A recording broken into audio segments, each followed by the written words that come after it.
Here is the exercise that we were supposed to deal. This is the data for linen manufacturer.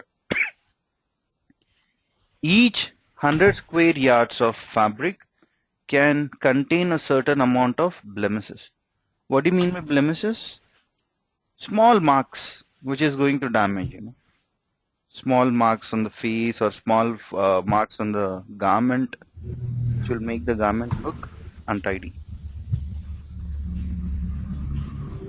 And for quality purposes, you want to track the number of blemishes per 100 square yards over a period of several days. So here, how many days you are going to measure number of blemishes per 100 square yards is not given. So this is not fixed. For me, sample size is not fixed. Number of blemishes means it is number of defects. Number of defects per 100 square yards. So we are discussing about defects, and sample size here is not fixed. Let us see what control chart is applicable when we have number of defects. Where has that flow chart gone? Yeah, here it is. If I'm dealing with defects, and if the subgroup size is variable, then I use U chart. So let me open that Six Sigma file, Minitab file. black belt, exercise files, Minitab files, control.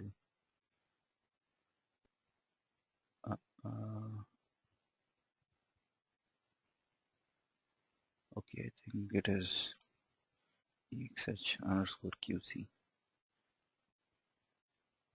Yeah, it's coming up. All right, it's already there. Number of blemishes, right? So in the first 100, let me go back to the problem once.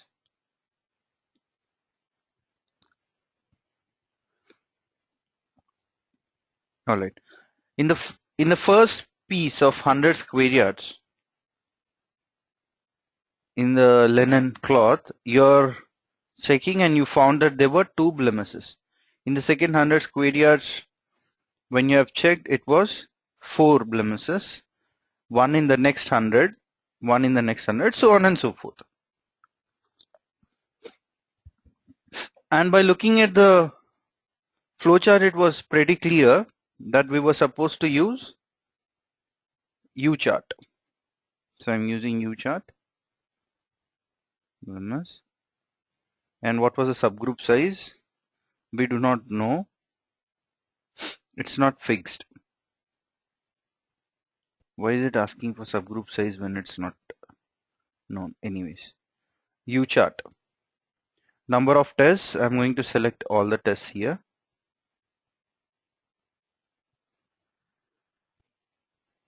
Okay. If you don't know, put it as 1. Continue plotting. By looking at this, what do you want to comment, Anuj? Is there any outlier?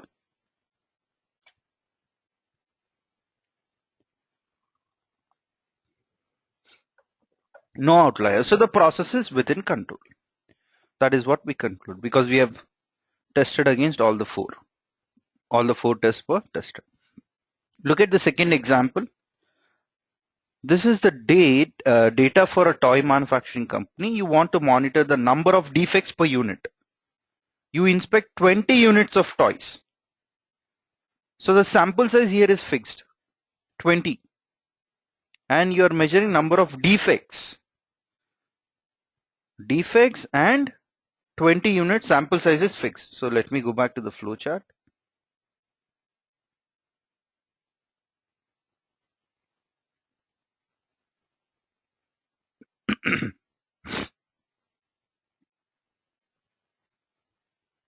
Yeah, here is the flow chart. If you see, if you are dealing with defects and if the sample size is fixed, Then we go ahead and look into C chart, not the U chart. Right, so toy example, let me see whether we have something called as toys. Here we have here. Let us open this.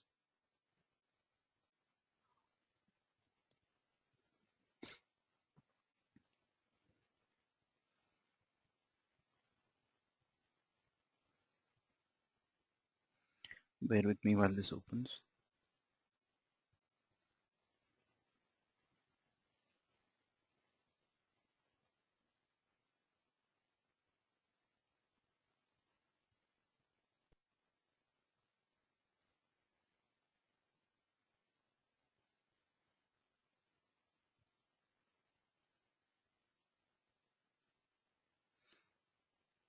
All right.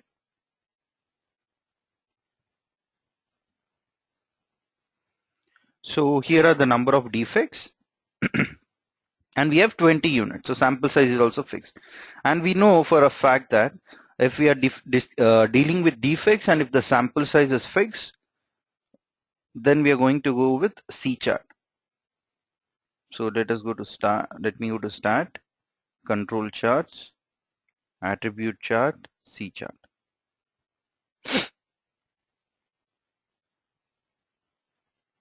C chart options.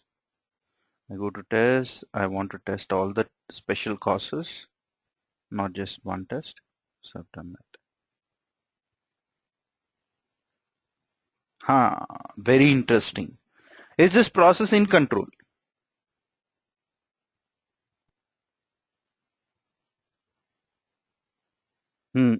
No, process is not in control.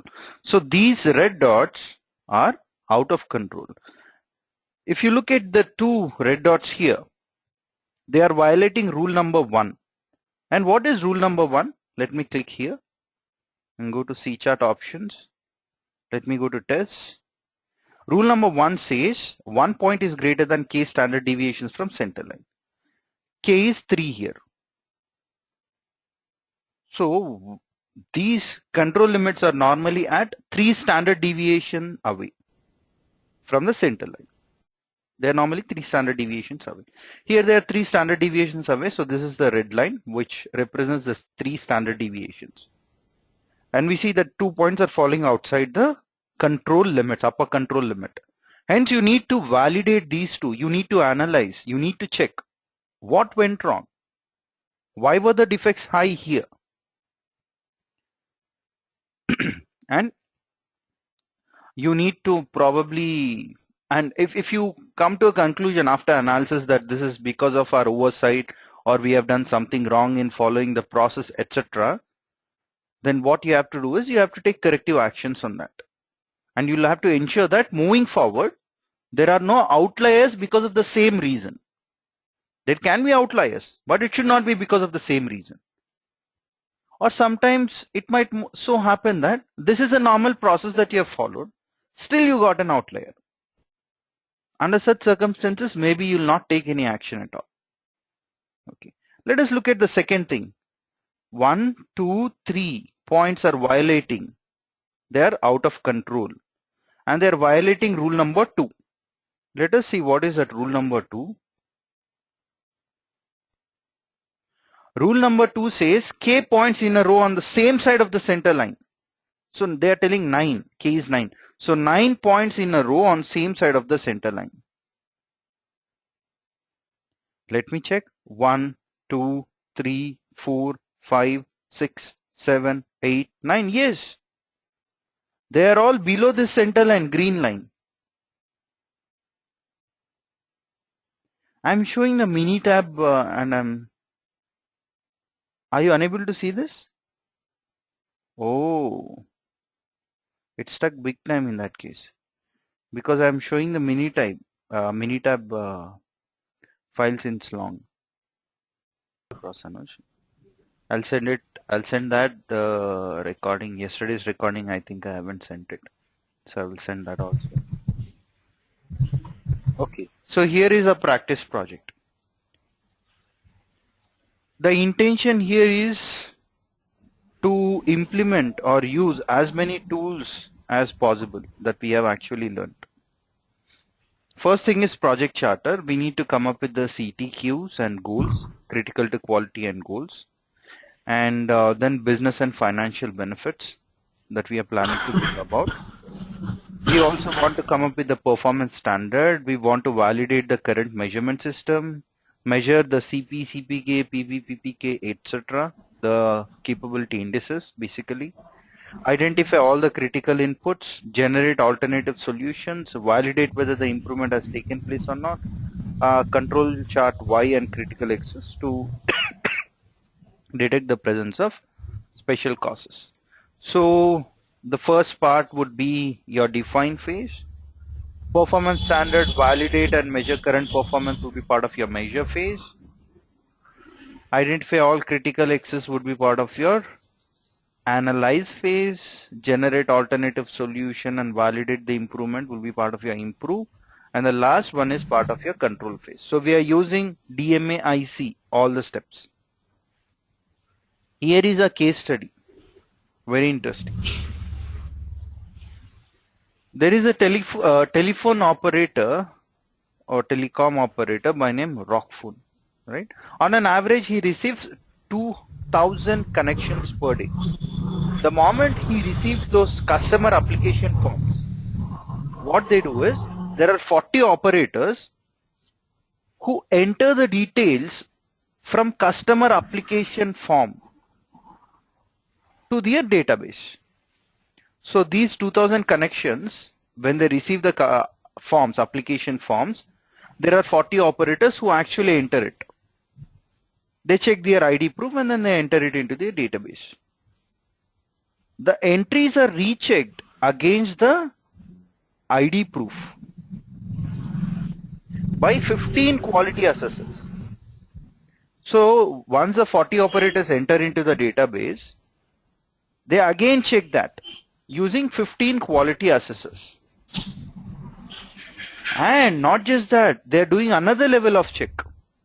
5% of these 2,000 applications by random are picked and 3 quality supervisors do an audit, whether they have done a good job or not.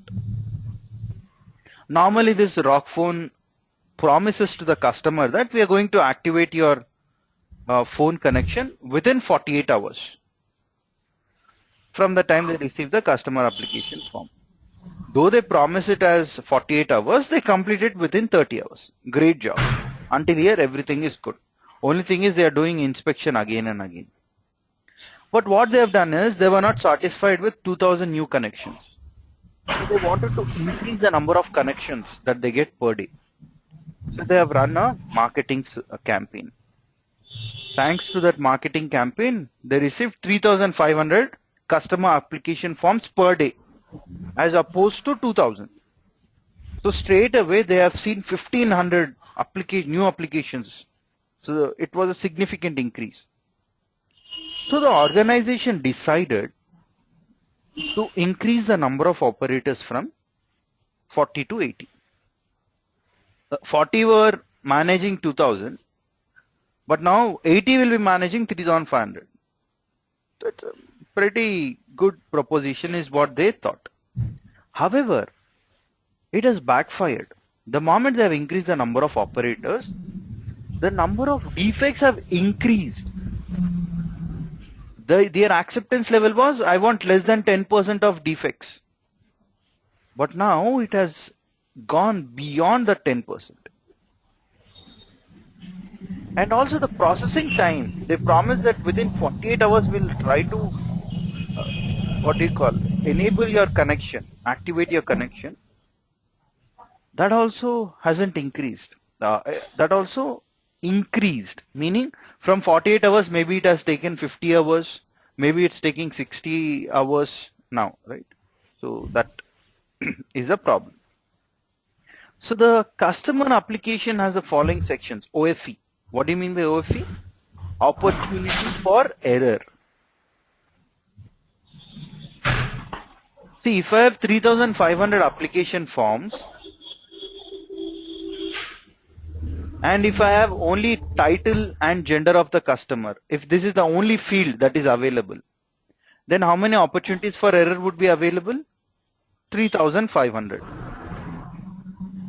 If I have title and gender of the customer as one field and the name of the customer as the second field, now I have two fields. If I have two fields and 3,500 application forms, then 2 multiplied by 3,500 would be the number of opportunities for error. 2 multiplied by 3,500 would be 7,000. Now look at address of the customer. This is the third field. Now I have 3 fields. So I have 3 opportunities for error. How many application forms? 3,500. 3 multiplied by 3,500. How much will that be? 10,500 maybe. So those many opportunities for error are there for. Date is another opportunity for error. Identity proof number, it's another opportunity for error. Means here also I can go wrong. Opportunity for error.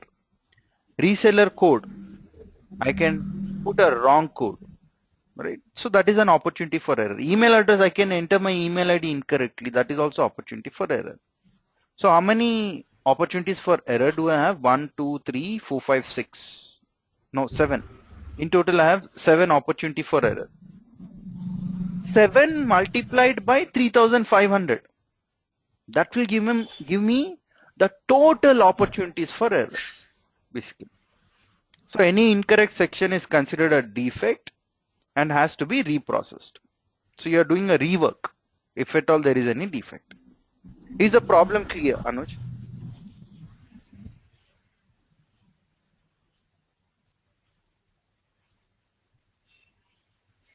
Anuj, is the problem clear? Okay, perfect. So what has happened?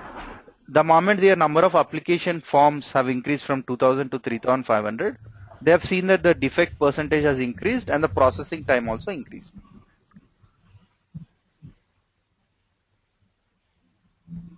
Now you are the Six Sigma consultant.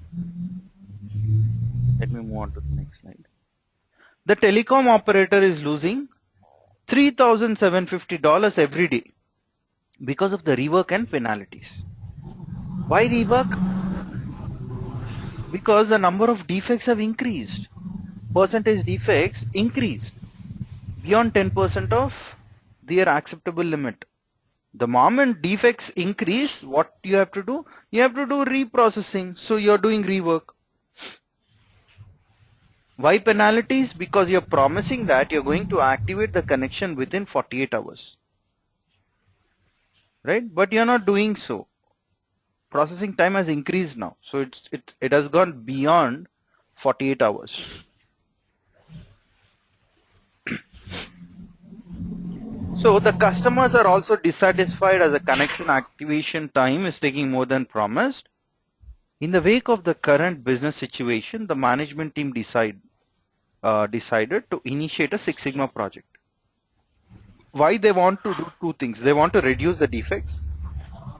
Yes, because there is a lot of rework and you're spending 3,750 every day on rework. And the connection time also has increased and customers are dissatisfied because of that. Now the management team appoints, say, Anuj as a project leader.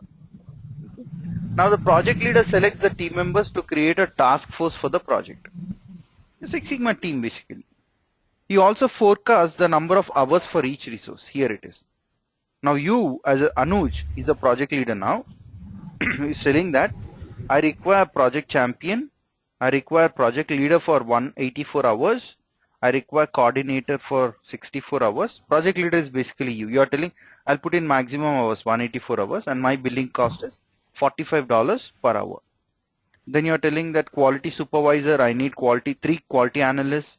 I need a process owner, technical support, management information system support, that is IT person basically. So these many hours you want them and this is their hourly cost. Perfect. So you have come up with this also. And also you requested $50,000 for technology upgrade if required. If required, right? Now the project leader expects not to lose more than $800 per day on rework and penalties. So it's 3,750. Now after implementing a Six Sigma project, You want to reduce it to $800 per day, rework and penalties.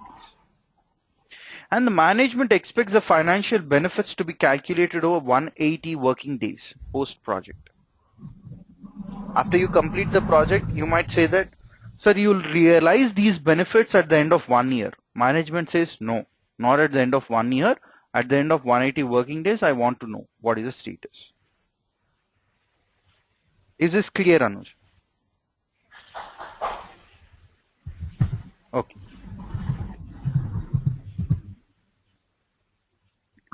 So,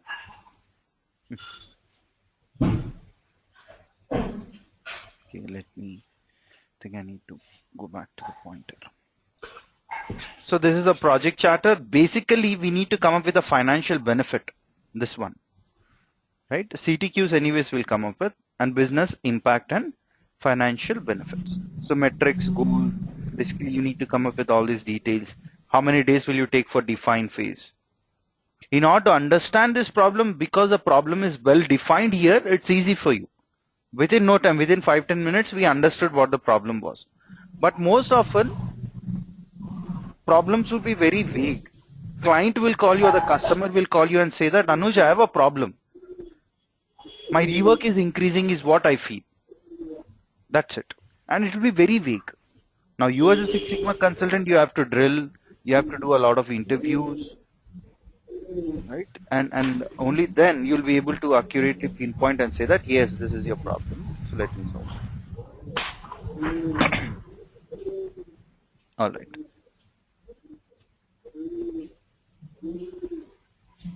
So let me open this. Okay, that is already open, I believe. So this is your human resource requirement, right? Now already I've calculated so that it's easy, you know. So we have project champion, 40 hours, 40 hours and $120 per hour. 40 hours, $120 per hour would translate to 4,800. I've given it B2 multiplied by C2, B2 multiplied by C2, C and 2 here. And project leader 184 hours, 45 hours per hour is what he'll charge. So if you multiply that, the amount would come up as 8280. So on and so forth, I've calculated until here. So all these things I've calculated, right? And what I've done is I've added everything. And the project resource cost is coming up to 34,720 if I add the cost of all the resources, human resources required. Anuj, is this clear? I heard you speak something, so I'm not sure.